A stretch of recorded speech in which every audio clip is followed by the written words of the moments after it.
عزیز طلباء السلام علیکم۔ امید کرتی ہوں کہ آپ اللہ تعالیٰ کے فضل و کرم سے خیر و عافیت سے ہوں گے اور روزانہ اپنے مقرر کردہ اوقات میں اردو سے متعلقہ اپنے مطالعے کو جاری رکھے ہوئے ہوں گے۔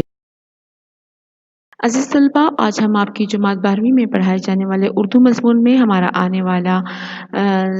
انشائیہ پڑھنے جا رہے ہیں، جس کا عنوان ہے چند روز ایک روڈ رولر کے ساتھ، جس کی مصنف ہیں ڈاکٹر وزیر آغا۔ ڈاکٹر وزیر آغا کا تعارف دیکھ لیتے ہیں۔ ڈاکٹر وزیر آغا، ان کی ولادت ہے 1922 اور وفات ہے ان کی 2010۔ ڈاکٹر وزیر آغا سرگودا میں پیدا ہوئے۔ انہوں نے گورنمنٹ کالج لاہور سے BA پاس کیا اور پنجاب یونیورسٹی سے ڈاکٹریٹ کی ڈگری حاصل کی۔ وزیر آغا زمانہ طالب علمی سے محمد دین تاثیر میرا جی اور نون میم راشد سے متاثر ہو کر اردو شاعری کی طرف متوجہ ہوئے۔ انہوں نے نظم میں نت نئے تجربات سے جدت پیدا کی۔ ادبی جریدے اوراق کے مدیر رہے۔ یہ جریدہ اپنے تحقیقی اور تنقیدی مضامین کی وجہ سے ادبی حلقوں میں نہایت تحسین کی نگاہ سے دیکھا جاتا ہے۔ وزیر آغا اپنے منفرد اور جدید تنقیدی نظریات کی وجہ سے اردو ادبی دنیا میں معتبر مانے جاتے ہیں۔ وہ بطور شاعر، نقاد اور صحافی قابل قدر مقام رکھتے ہیں، لیکن ان کی ایک اور خصوصیت ان کی انشائیہ نگاری بھی ہے۔ اچھوتے، نادر اور منفرد موضوعات کی بنا پر وہ انشائیہ نگاری میں ایک اہم نام ہیں۔ تصانیف ہیں ان کی اردو ادب میں طنز و مزاح، تحقیقی مقالہ برائے PhD، اردو شاعری کا مزاج، گھاس پر تتلیاں، معنی اور تناظر، شام کی منڈیر سے لکیریں اور دائرے وغیرہ۔ عزیز طلباء، جیسے کہ میں نے آپ کو شروع میں عرض کیا کہ ہمارے پاس یہ اردو ادب کی ایک صنف ہے انشائیہ۔ انشائیہ کی صنف پر یہ تحریر کیا گیا ہے۔ انشائیہ دراصل مضمون سے ہی ملتی جلتی ایک صنف ہے، مگر مضمون میں ہم دیکھتے ہیں کہ ہمارے پاس ایک اس میں حصے ہوتے ہیں، جیسے پہلے تمہید، نفس مضمون اور پھر اختتام۔ لیکن انشائیہ میں ایسا کوئی سنجیدہ معاملہ نہیں اٹھایا جاتا، کوئی سبق آموز معاملہ نہیں ہوتا، کوئی عوام قاری کو سوچنے کے لیے ذہن نہیں دیا جاتا، بلکہ ہلکی پھلکی طنز و مزاح میں، ہلکی پھلکی ظرافت میں بات ہوتی ہے اور اس میں کوئی ایسی ترتیب نہیں ہے جس طرح کہ ہم مضمون میں ترتیب سے تمہید، نفس مضمون اور اختتام پر چلتے ہیں۔ تو یوں بے ترتیب واقعات بھی ہو سکتے ہیں، طنز و مزاح، ہلکی پھلکی مذاق بھی اس میں ہوتی ہے، اور مصنف کا مقصد جو ہوتا ہے وہ صرف تمام اسباب اور تمام جو ہیں واقعات بیان کر کے اس کا نتیجہ اخذ کرنا نہیں ہوتا، بلکہ قاری پر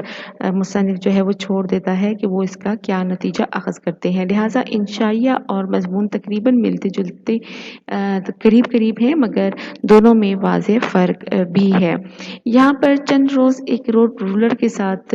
ڈاکٹر وزیر آغا کا انشائیہ ہے۔ پچھلے چند روز سے میرے گاؤں کی کچی سڑک کو پختہ کرنے کے لیے ایک روڈ رولر آیا ہوا ہے۔ یہ قوی الجثہ ساری جاپانی پہلوانوں کی طرح کا ایک پہاڑ ہے، یعنی کہ اس قدر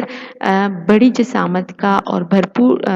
بھاری بھرکم ہے۔ اور ڈائناسور یہاں پہ ان کا تذکرہ ہے، جو قدیم زمانے میں جانور ہوا کرتے تھے، جو اب ناپید ہو چکے ہیں،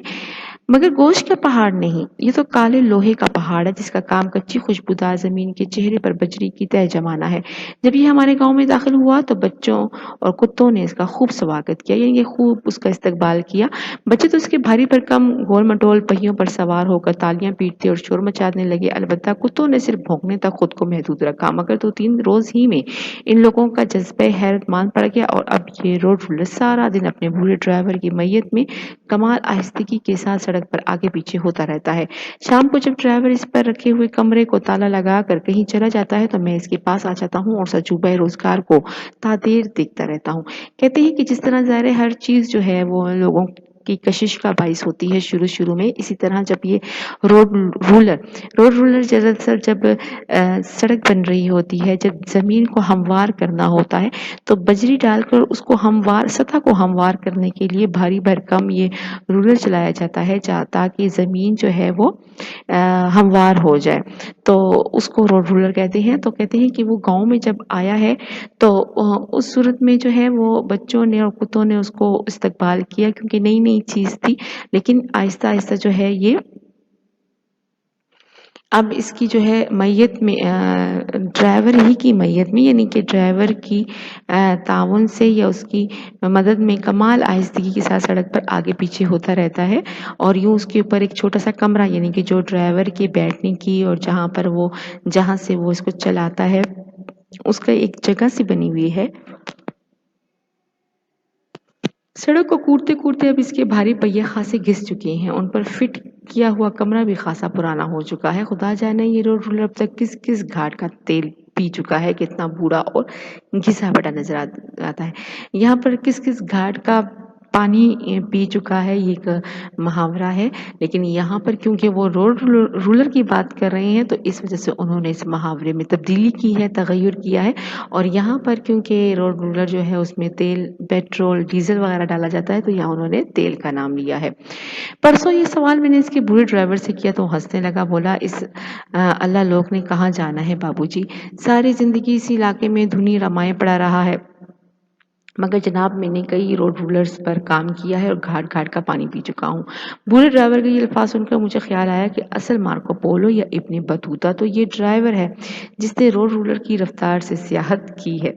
کہتے ہیں کہ جس طرح مارکو پولو اور ابن بطوطہ جو قرون وسطیٰ کے بہت مشہور سیاح تھے جنہوں نے اس پر کتابیں بھی لکھی ہیں، تو کہتے ہیں کہ وہ کیا بڑے سیاح ہوں گے، اصل سیاح تو یہ ڈرائیور ہے جس نے انتہائی یعنی کہ سست روی سے روڈ رولر پر بیٹھ کر یہ سیاحت کی ہے، یہ سفر کیا ہے۔ نہ اسپتازی یا کھڑ کھڑ چلتی گاڑی کی رفتار سے میں نے اسے کہا کہ کبھی مجھے بھی اپنے ساتھ روڈ رولر پر بیٹھنے کا موقع دو۔ وہ کہتے ہیں کسی تیز رفتار گھوڑے سے اس نے سفر نہیں کیا۔ اسپتازی جو عرب ممالک کے جو تیز گھوڑے ہوتے ہیں ان کو کہا جاتا ہے، یا کھڑ کھڑ چلتی گاڑی یعنی کہ تیز گاڑیوں میں اور تیز رفتار گھوڑوں پر اس نے سفر نہیں کیا۔ یہی سست روی کا شکار جو روڈ رولر ہے اسی پر اس نے سفر کیا ہے۔ وہ خوش ہو کے کہنے لگا، میں پچھلے 50 سال سے روڈ رولر چلا رہا ہوں، آپ پہلے شخص ہیں جس نے روڈ رولر پر بیٹھنے کی خواہش کی ہے۔ میں نے کہا کیا کروں، میں خواہش ہی کا تو مارا ہوا ہوں، سو پروگرام طے پا گیا۔ دوسرے روز میں روڈ رولر پر سوار ہو گیا۔ یہ کام اتنا ہی مشکل تھا جتنا کسی زمانے میں ہاتھی پر چڑھنا، مگر جس طرح آدمی ایک بار ہاتھی کے ہودے میں بیٹھ جائے تو اس کے دل کی انارکلی کھل جاتی ہے اور وہ خود کو شہنشاہ جہانگیر سمجھنے لگتا ہے۔ بالکل اسی طرح جب میں روڈ رولر کے کمرے تک پہنچنے میں کامیاب ہو گیا تو مجھے محسوس ہوا کہ میں زندگی کی کسی نئی سطح پر اٹھ آیا ہوں۔ تب ایک ہلکے سے جھٹکے کے ساتھ روڈ رولر چل پڑا، مگر تادیر میں یہ فیصلہ نہ کر سکا کہ وہ چل پڑا ہے یا ابھی رکا کھڑا ہے۔ یہ سڑک جس پر وہ کام کر رہا ہے نہر کی سیاست بنائی جا رہی ہے۔ میں نے روڈ رولر کی رفتار کا اندازہ لگانے کے لیے ایک نظر نہر کے پانی پر ڈالی۔ پانی کی سطح پر کسی پرندے کا ایک پر بہتا چلا جا رہا تھا۔ دیکھتے ہی دیکھتے وہ روڈ رولر کے برابر سے گزرا اور پھر گزرتا ہی چلا گیا۔ ایک بار پھر مجھے شک پڑا کہ روڈ رولر شاید ابھی چلا نہیں ہے، مگر نہیں، وہ تو چل رہا تھا۔ وہ دراصل ٹھہراؤ اور رفتار کے عین درمیان کی حالت میں تھا۔ کہتے ہیں کہ جیسے ہی روڈ رولر پر وہ سوار ہوئے ہیں، اس قدر قوی الجثہ اور اس قدر بڑی جسامت والی اس گاڑی میں چڑھتے ہی ان کو ایسا لگا کہ جیسے وہ کسی ہاتھی پر سوار ہوئے ہیں اور ہاتھی کے ہودے میں بیٹھ جائے، مطلب ہودج جو ہوتا ہے نا، جو ہاتھی کے اوپر جو رکھا جاتا ہے، ایک ڈولی سی کمرہ سا جو ہوتا ہے جس پر سوار جو ہیں وہ سواری اس کے اوپر بیٹھتے ہیں، تو کہتے ہیں کہ اس طرح وہ خود کو کیا سمجھنے لگے، شہنشاہ جہانگیر سمجھنے لگے تھے، یعنی کہ جو مغلیہ خاندان کے جو شہنشاہ اکبر تھے ان کے بیٹے جہانگیر، تو وہ خود کو اس زمانے سے جو ہیں وہ وابستہ کرنے لگے، کیونکہ روڈ رولر جو تھا وہ انتہائی جو بڑا ہاتھی کی طرح کی جسامت کا تھا۔ اسی طرح وہ کہتے ہیں کہ یہ انتہائی سست روی کا شکار تھا، انتہائی سست رفتار سے جو ہے وہ آگے چل رہا تھا، یا اتنا سست کہ ان کے پاس جو تھی وہ جو نہر میں بہنے والا جو پر تھا وہ بھی آگے چلا گیا، مگر ان کو یہ شک ہوا کہ شاید وہ ابھی بھی وہاں پر ساکن ہیں، کھڑے ہوئے ہیں، چل نہیں رہے، لیکن وہ کہتے ہیں کہ ٹھہراؤ اور رفتار کے عین درمیان کی حالت میں تھا، یعنی کہ نہ ہی تو وہ ساکن تھا اور نہ ہی وہ زیادہ رفتار میں تھا، وہ درمیان کا جو درجہ تھا وہ اس پر وہ کھڑا تھا، یعنی ایک زاویے سے دیکھیں تو ٹھہرا ہوا نظر آئے، دوسرے زاویے سے دیکھیں تو حرکت کرتا ہوا۔ مجھے اس سے پہلے ٹھہراؤ اور رفتار کے درمیانی وقفے کا کوئی تجربہ نہیں ہوا تھا، اب یہ تجربہ ہوا تو میں کھل اٹھا، یعنی کہ ساکن اور ہلکا سا چلنا رفتار، کسی چیز کا حرکت کرنا، تو ان دونوں کے درمیان کہتے ہیں اب مجھے فرق معلوم ہوا، کیونکہ بظاہر جو ہے وہ چیز لگ نہیں رہی تھی کہ وہ حرکت کر رہی ہے یا رفتار میں ہے۔ گھنٹے بھر کے لگاتار سفر میں ہم نے بمشکل 50 گز کا فاصلہ طے کیا ہوگا کہ روڈ رولر ایک گھنے درخت تک پہنچ گیا اور پھر پورے 15 منٹ اس نے درخت کے سائے کو پار کرنے میں لگا دیے۔ یعنی کہ اس قدر وہ آہستہ تھا کہ جو درخت کا جو سایہ تھا اس کو بھی جو ہے اس نے پار کرنے میں 15 منٹ لگائے۔ چنانچہ مجھے یہ موقع ملا کہ میں درخت کے چھتنار کو بخور دیکھ سکوں۔ چھتنار جہاں تک یعنی کہ اس کی گولائش جو گولائی ہے وہ پھیلی ہوئی تھی، جو درخت کی جو چھتری جو پھیلی ہوئی ہوتی ہے اس کو دیکھنے میں نے دیکھا کہ درخت کی شاخوں میں پرندے با اطمینان بیٹھے تھے۔ کوئی اور سواری ہوتی مثلاً تانگا، اسکوٹر، ٹریکٹر یا ٹرک تو وہ ڈر کر اڑ گئے ہوتے، لیکن روڈ رولر کی آہستہ خرامی نے انہیں قطعاً بے چین نہیں کیا تھا۔ انہی پرندوں میں مجھے ایک بل بتوڑی چھوٹے الو کی جو مادہ ہوتی ہے اپنے 3 نٹ کھٹ نونہالوں کے ساتھ ایک شاخ پر بیٹھی دکھائی دی۔ میں نے دیکھا کہ ماں بیٹے بڑی حیرت سے روڈ رولر کو دیکھ رہے تھے۔ وہ اتنے حیرت زدہ تھے کہ ان کے گول گول دیدے ان کے سوراخوں سے باہر نکل آئے تھے، یعنی کہ اس قدر وہ حیرت سے اس روڈ رولر کی سست روی کو دیکھ رہے تھے کہ ان کے جو آنکھیں تھیں وہ پھیل گئی تھیں۔ تب بل بتوڑی نے ہو کی آواز نکالی، اور عجیب بات یہ ہے کہ اس بے لفظ بھاشا کا مفہوم فی الفور میری سمجھ میں آنے لگا، یعنی کہ اس کی جو زبان تھی وہ مجھے سمجھ آنے لگی۔ مجھے یوں لگا جیسے وہ کہہ رہی ہو رفتار ہی انتشار ہے۔ پرندوں میں الو کو فلاسفر کہا گیا ہے۔ اس روز اگر الو صاحب بھی تشریف فرما ہوتے تو شاید مجھے دانائی کی کسی اور پرت سے بھی آشنا کرتے، مگر میں بیگم الو کی بات سے بھی خاصا مطمئن تھا۔ ہماری مستورات تو کبھی بھولے سے بھی ایسی دانائی کا مظاہرہ نہ کریں۔ وہ کہتے ہیں کہ جس طرح وہ بل بتوڑی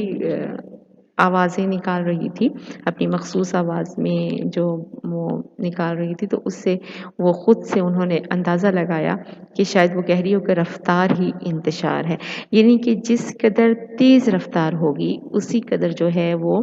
حادثات کے زیادہ وہ ہوتے ہیں، چانسز ہوتے ہیں، یا حادثات زیادہ جو ہیں وہ ان کا خطرہ رہتا ہے۔ تو لہٰذا رفتار کا انتہائی کم ہونا جو ہے وہ ایک ساکن زندگی کی جو علامت ہے، وہ بے حس و حرکت جو ہے زندگی کی علامت ہے، لیکن جو رفتار ہے، رفتار ہی انتشار ہے، یعنی کہ جتنی تیز رفتار ہوگی اتنا ہی انتشار زندگی میں آتا ہے۔ میں نے زندگی بھر ریل میں سفر کیا یا پھر کار میں، دونوں سواریاں جب رفتار پکڑتی ہیں تو ہر شے اتھل پتھل ہو جاتی ہے، یوں لگتا ہے جیسے ان کی رفتار ایک تیز چمکتی ہوئی 2 دھاری تلوار کی طرح ہست کے سینے میں اتر گئی ہے۔ ہست یہاں دراصل کائنات کو بھی کہتے ہیں، حیات، زندگی، حیثیت، ٹھیک ہے، بہت سارے معنوں میں استعمال ہوتی ہے۔ اور ٹھہری ہوئی اشیاء زخمی ہو کر تڑپنے لگی ہیں، مگر میں نے نہر، پل یا کار میں سفر کرتے ہوئے ہمیشہ یہ محسوس کیا کہ ریل یا کار تو آگے کو حرکت کرتی ہے، جبکہ وہ اشیاء جنہیں یہ ٹھوکر لگا کر کچی نیند سے بیدار کرتی ہے، ایک عمل معکوس کا مظاہرہ کرتے ہوئے پیچھے کی طرف اٹھ بھاگتی ہے، یعنی کہ مخالف سمت میں چلی جاتی ہے، پیچھے کی جانب مڑنا۔ درخت، ٹیلے، مکان، فیکٹری، پل، دریا اور نہریں، یہ سب ریل یا کار کی الٹی سے اتنی تیز رفتاری سے بھاگتی ہیں کہ انسان سوچتا ہے شاید یہ گھر پر کوئی قیمتی شے بھول آئی ہے۔ کہتے ہیں کہ گاڑی یا ریل گاڑی یا کار میں جب ہم سفر کرتے ہیں تو ہم آگے کی جانب جا رہے ہوتے ہیں اور دائیں بائیں جو ہمیں جو مناظر نظر آ رہے ہوتے ہیں وہ اس قدر بھاگ رہے ہوتے ہیں پیچھے کی جانب، جیسے انہوں نے کوئی قیمتی چیز گھر میں بھول گئے ہوں اور اب جلد از جلد واپس جا کر اسے اپنی تحویل میں لینا چاہتی ہیں۔ تیز رفتار سواری پورے ماحول ہی کو لرزہ بر اندام نہیں کرتی، اسے ایک مسلسل تبدیلی سے ہمکنار بھی کر دیتی ہے۔ آپ کسی شے پر بھی نظریں جما نہیں پاتے، ابھی جو شے نظر کی گرفت میں آئی تھی وہ اب کہاں ہے؟ نہر کنارے کپڑے دھوتی ہوئی دیہاتی دوشیزہ مکان کی چھت سے سڑک کو بے معنی نظروں سے دیکھتی ہوئی ایک بوڑھی عورت، چارپائی پر دراز ایک شخص اور چارپائی کو اٹھائے ہوئے 2 آدمی، اونٹوں کی ایک لمبی قطار اور اونٹوں پر بیٹھے ہوئے سرخ و سفید بچے، کسی شے کو بھی بقا نہیں،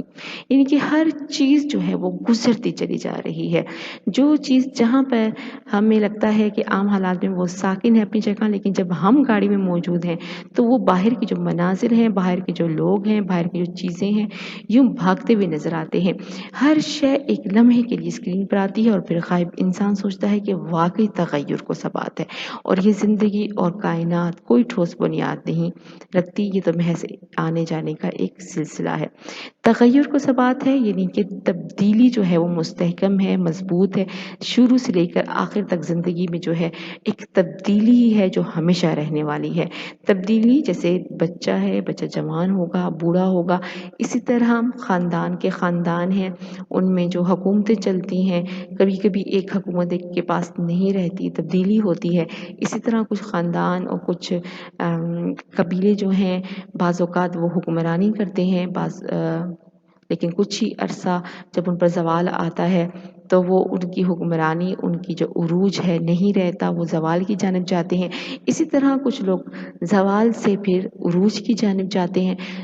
یہ تغیر جو ہے، یہ تبدیلی جو ہے، یہ زندگی کا لازمی جز ہے، اس کا ہونا بھی بہت ضروری ہے اور یہ لازم و ملزوم ہے زندگی میں۔ مگر روڈ رولر پر بیٹھتے ہی ایک بالکل نئے بوجھ کا احساس ہوتا ہے۔ روڈ رولر ارد گرد کی دنیا کو جگاتا تو ہے مگر اسے ہڑبڑا کر اٹھ بیٹھنے پر مائل بالکل نہیں کرتا، یعنی کہ اس قدر وہ آہستہ ہے، اس قدر سست ہے کہ وہ ایک دم کسی کو ہڑبڑا کر یا ایک دم سے کسی کو چونکا نہیں دیتا، بلکہ آہستہ آہستہ سے جو ہے نا وہ چلنے پر مائل کرتا ہے۔ یہ شاید اس کا اصل کمال ہے۔ دنیا اگر سوئی رہے تو سمجھو یہ ایک مردہ شے ہے، پتھر کی ایک سل ہے، مگر جب یہ سل ٹھوکر لگتے ہی اپنی آنکھیں آہستگی سے کھول دے اور پھر میٹھی نظروں سے چاروں اور دیکھنے لگے تو سمجھو اب یہ ہست کا ایک بے جان پھیلاؤ نہیں رہی، بلکہ